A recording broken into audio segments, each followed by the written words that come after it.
Good morning. I would like to welcome you to the Faculty Athletics Breakfast Seminar. Again, my name is Anthony Rice, the Chair of the Chemistry and Physics Department and the Faculty Athletic Rep. Most of you, I think, are pretty familiar with me already, but if you aren't familiar with the position of the Faculty Athletic Rep, I'm basically your mediator between the student athletes and the athletic department. So any issues or concerns you have, you can direct them toward me and I can direct them toward athletics, whether it's with the athletes, scheduling, this class, anything, please just email me or give me a call at your leisure. We have a program for you this morning, and I'll be basically introducing your speakers. First, we'll have a greeting by Mr. Lonzo Hardy, our athletic director, followed by a introduction into our study hall and tutorial services by Ms. Kane.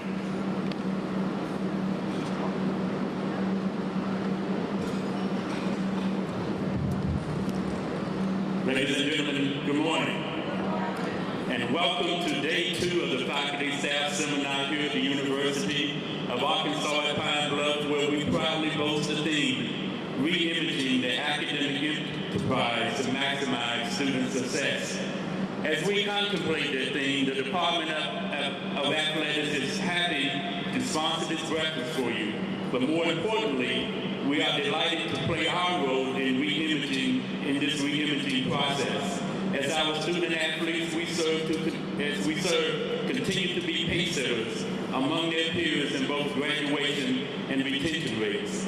Additionally, your student athletes in the latest Southwestern Athletic Conference Commissioners All-Academic Team standings ranked 3rd in the SWAC with 92 Golden Lions being honored for posting grade point averages of 3.0 or higher.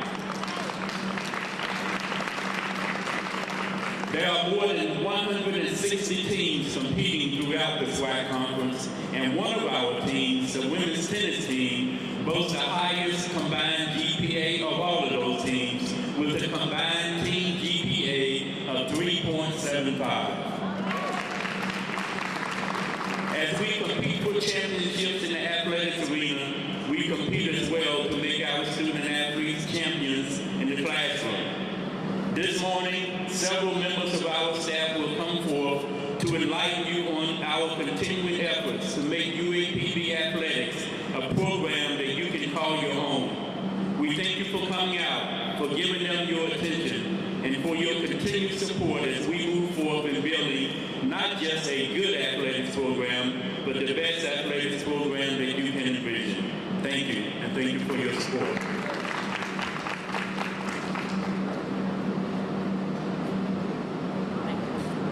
Good morning.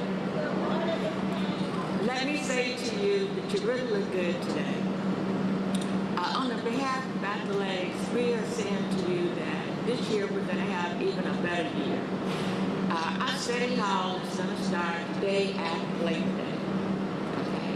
And what we're saying to you, we start on Sunday.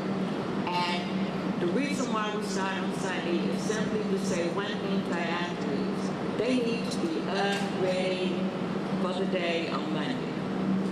And what we've been doing is we've been going Sunday to Thursday. And we've also started a program that's for the at-risk program. And the at-risk program is saying that any athlete that has a 2 point or less, they have to come to study hall. We already are working with student athletes that are first-time entering and transfer. We're saying that our study hall is being held in Academic Building 1. We are so thankful that Academic Building 1 has allowed us to set our study hall on the first floor. And we're saying to everybody, if you know of anything that our athletes are doing, just holler and let us know. Thank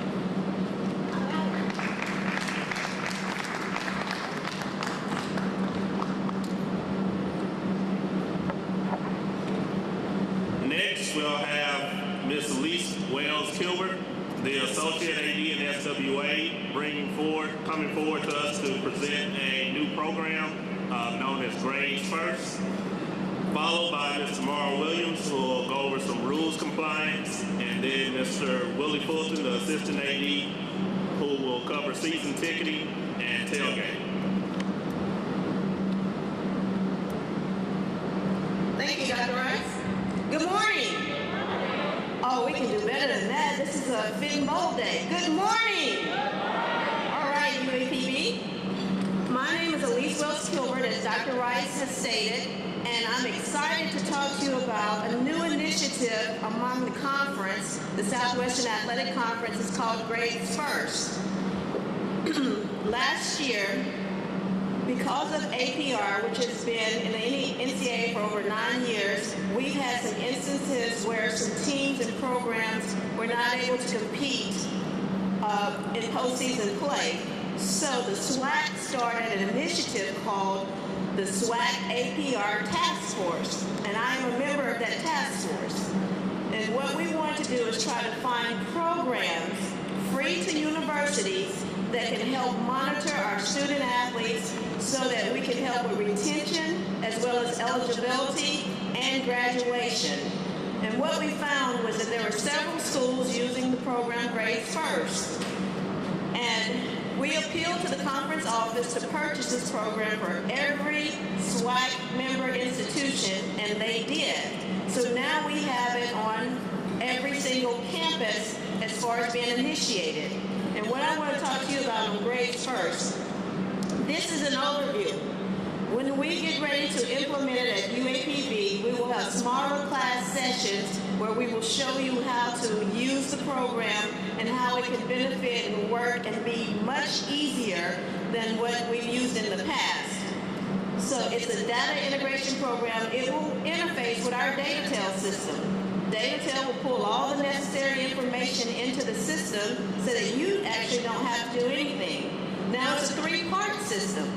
It's an advising program. If you're an advisor, you can use it as an advisor. You can log in. You will have an access code to where you log in, and you can interact with any athletic administrator, coach, or student athlete via logging into the program. And you can do that 2 ways, email or text messaging. We currently have not set up the text message because we don't know the charges that the students will incur. But you can do it freely through email. Also, as an advisor, you can set appointments. You will be able to see on a calendar all your student athletes. When you log into your home page, each student athlete that's in your class will appear on your home page, and you can look at their class schedule. You can schedule an appointment with them, and it'll shoot an email straight to them. Also, you can send us messages saying, Jim is not attending class. I have not seen him this past week. You might want to check on him. Is there an injury, an illness in the family? It's designed so that we can communicate efficiently. If you are a professor that does not advise, and we're using progress reports, that's the second area we want to use with faculty and staff. And that'll be in your handout. I'm not going to read the handout. But as progress reports, this is simple and very easy. You do not have to log into Grades First. You do not have to have an access code. All you have to do is have a UAPB email address. And we will send the information to you. Once you click on the email from our department, it will list all your students by class.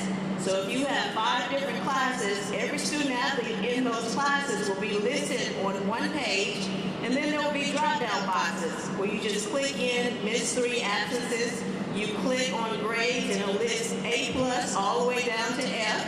You just click on a grade, and then comments, you click in that box, and you can tell us anything you want to tell us as far as the progression of the student athletes. That's part of the early alert system. So that is really, really easy and simple, and all you have to do is have an email address, and it comes to you.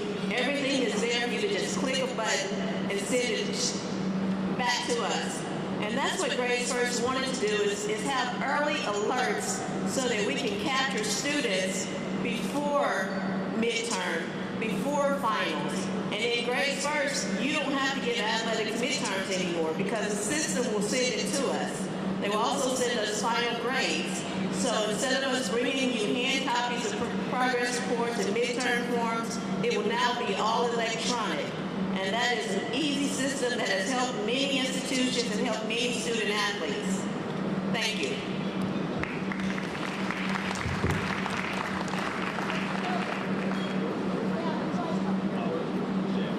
Oh. Yes, ma'am.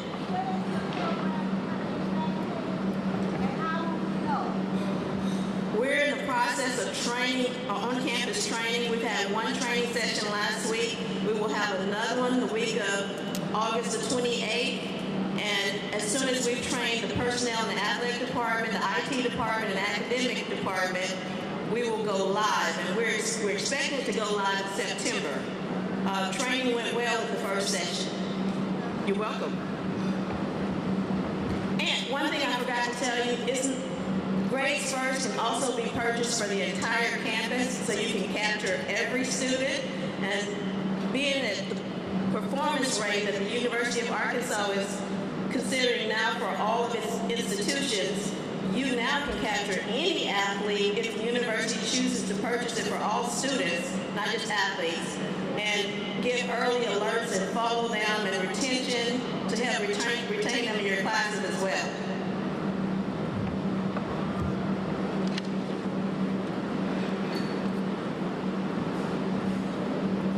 Good morning.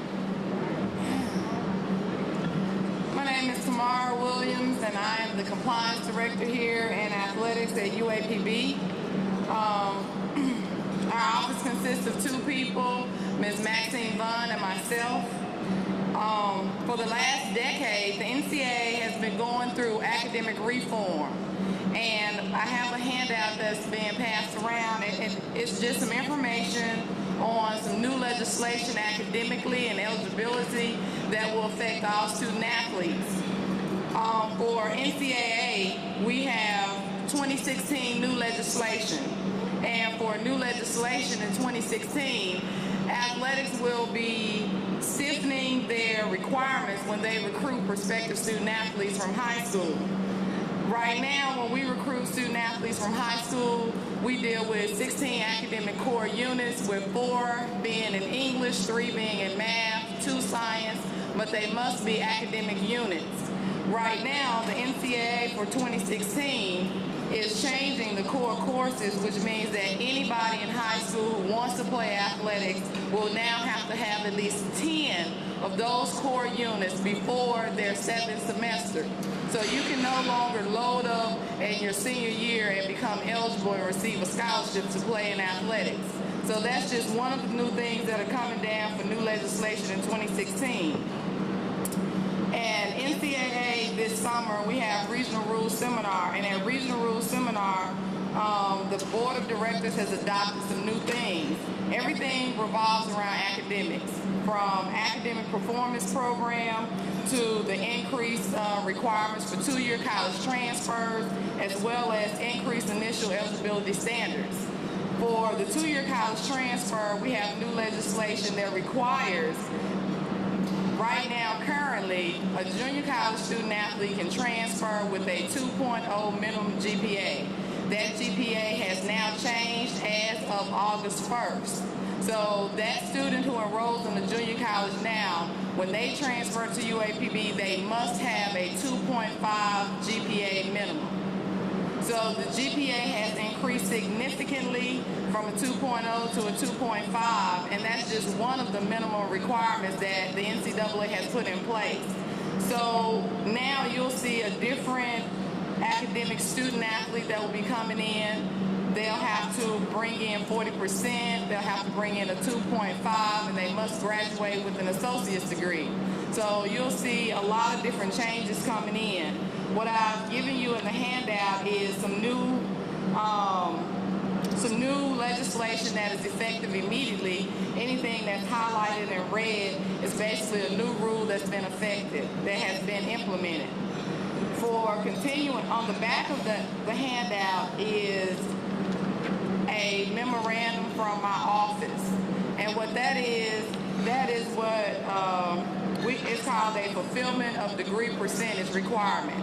And that is the exact same thing or similar to the degree audit that we already have in place. Now, all the student athletes will have these, the continuing students, and they'll be coming by your offices and your departments asking to get this form completed. Each year, in order to certify teams to participate and compete, they must have completed a certain amount of hours toward their degree. Basically, this form just confirms what they have completed in their major towards their degree. This form does exclude all remedial courses, so you should not be configuring remedial courses in their degree completion. So these are only the courses that are needed to complete the degree. In the past, we've had a few mistakes on the different forms, but I think we just need to clear up some things, and the remedial courses do not count. So this would be only classes that would count towards their degree. So when you fill the form out, this is what we're asking you to do, and it's just to tell us how many hours are in the major, how many hours they've completed towards that major, and what is their percentage. So you'll be seeing this form float around for the next month or so, because before any student athlete can compete, this form must be on file in our office. Some of you may have already seen it, some of you may have already filled it out, but I'm quite sure you'll get a flood of them coming in probably within the next month or so. Does anyone have any questions? My office is located at the stadium. If you have any questions about anything as it pertains to academics and eligibility, feel free to give me a call, leave me a message. I return all phone calls if I'm on another line. If you have any questions or anything, just call. Our office is also responsible for any NCAA violations as it pertains to recruiting with the faculty, the staff, the alumni, the parents, anyone who's involved in that process. So if you have any questions, feel free to give me a call, and I'll get back to you as soon as possible. If it's something I need to call about, I'll get that answer to you as soon as possible. Thank you.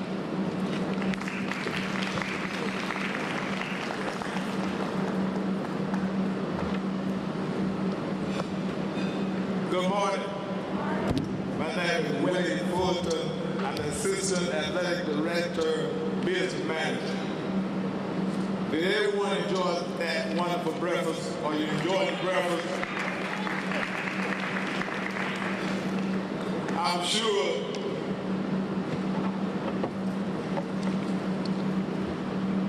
sure you all didn't know that there is a catch to such a fine dining.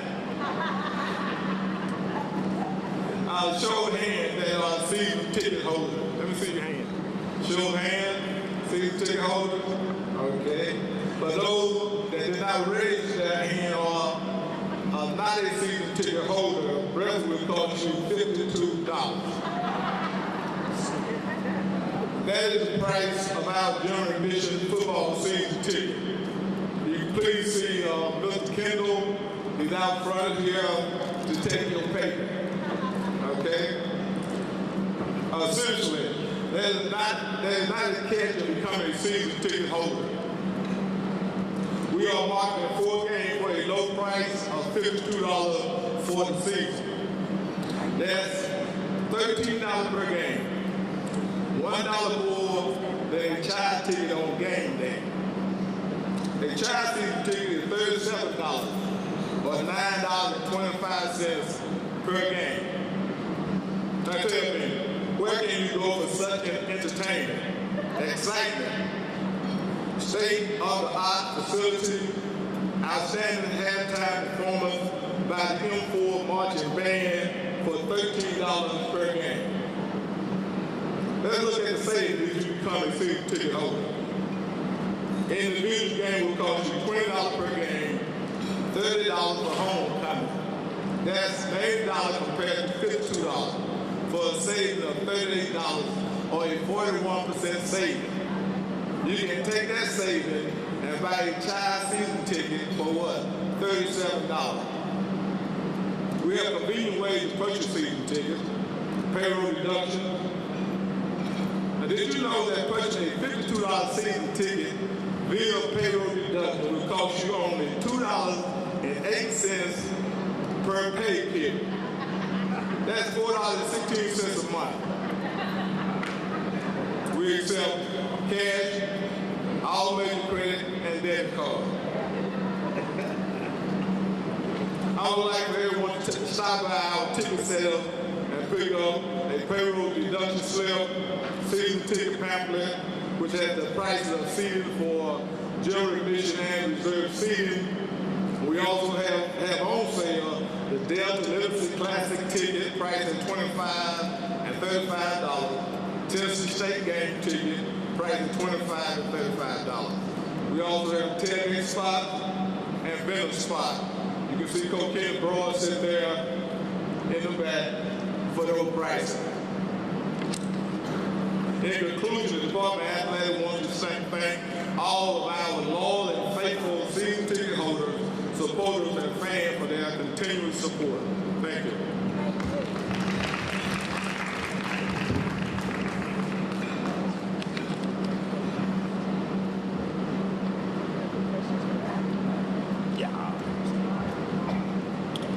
Again, I would like to thank our panelists. Now we'll have closing remarks from Mr. Hardy.